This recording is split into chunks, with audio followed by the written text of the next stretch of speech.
3, 2, 1.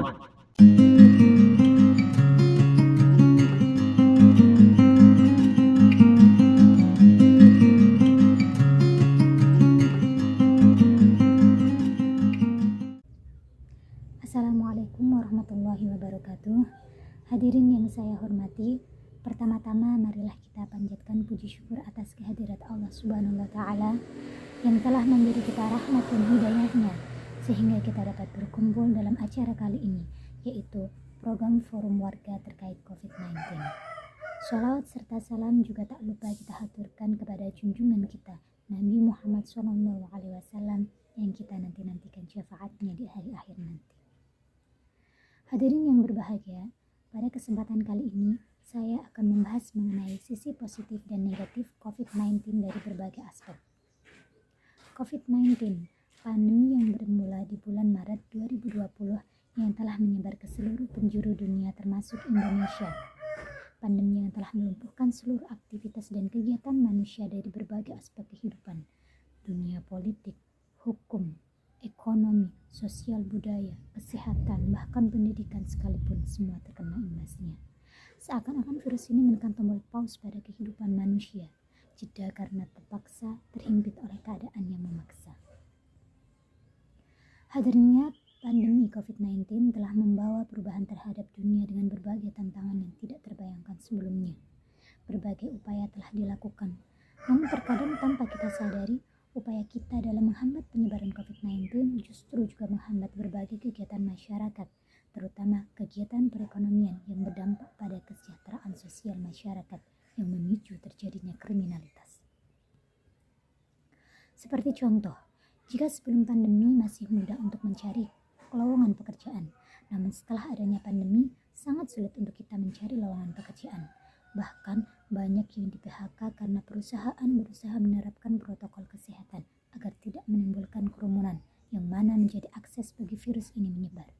Sehingga banyak orang yang pengangguran, tidak punya penghasilan yang berakibat pada ekonomi mereka yang mengalami krisis.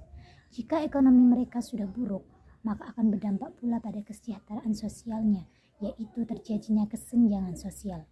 Kesenjangan sosial inilah yang menjadi pemicu awal terjadinya kriminalitas. Bukan hanya berdampak pada perusahaan-perusahaan besar, namun COVID-19 juga berdampak pada usaha-usaha kecil masyarakat. Di Indonesia, COVID-19 telah menjangkit lebih dari 1,3 juta orang sejak kasus pertama diumumkan pada bulan Maret 2020, sehingga berakibat pada rumah sakit yang kewalahan menampung pasien sampai saat ini. Tidak jarang juga banyak tenaga kesehatan yang tertular. Stigma buruk masyarakat terhadap nakes juga bermunculan. Banyak yang menganggap bahwa tenaga kesehatan sebagai pembawa virus karena merawat pasien COVID-19, sehingga banyak orang yang menjauhi para tenaga kesehatan dan enggan untuk pergi ke rumah sakit karena takut terjangkit virus COVID-19. Padahal bukan hanya masyarakat yang merasa takut, para nakes juga takut dan cemas terhadap kesehatan dan juga keluarganya. Apalagi mereka adalah orang yang turun tangan langsung menangani pasien COVID-19. Mereka cemas, bagaimana jika mereka juga terkena virus COVID-19, atau bagaimana jika keluarga mereka turut tertular virus COVID-19. Bahkan tidak jarang banyak pasien COVID-19 yang mengalami depresi karena terlalu takut jika virus ini akan mengancam nyawanya. Bukan hanya itu, COVID-19 juga berdampak pada dunia pendidikan. Salah satunya adalah banyaknya pelajar yang putus sekolah. Seperti yang kita ketahui bahwa COVID-19 berdampak pada perekonomian masyarakat yang menurun, sehingga banyak orang tua yang lebih memilih anaknya putus sekolah dan memilih mempekerjakan anak untuk membantu perekonomian keluarga. Selain itu, pandemi ini juga berdampak pada penurunan pencapaian belajar anak.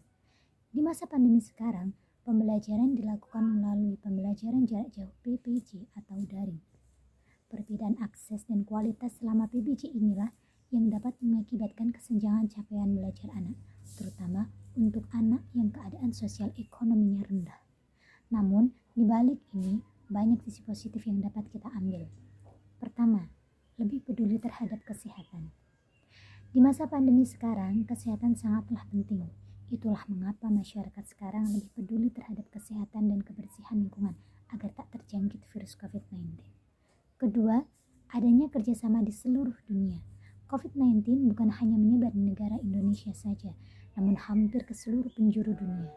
Hal ini mendorong negara untuk bersatu melawan COVID-19. Para ilmuwan dari berbagai penjuru dunia bekerja sama untuk mengatasi wabah ini, membuat berbagai penemuan obat dan berbagai vaksin untuk melindungi masyarakat dari virus COVID-19. Ketiga, munculnya sikap tolong-menolong sesama manusia. Di masa pandemi sekarang, banyak orang-orang yang kesulitan dalam hal ekonomi, termasuk masyarakat kalangan bawah, sehingga mendorong kesadaran masyarakat kalangan atas untuk peduli dan saling membantu, entah dalam hal ekonomi ataupun dalam hal psikis sekalipun. Keempat, kualitas udara membaik.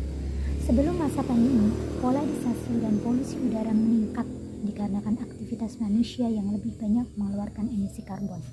Dapat dilihat dari banyaknya masyarakat yang hilir mudik menggunakan transportasi yang menjadi salah satu pemicu terjadinya polusi udara.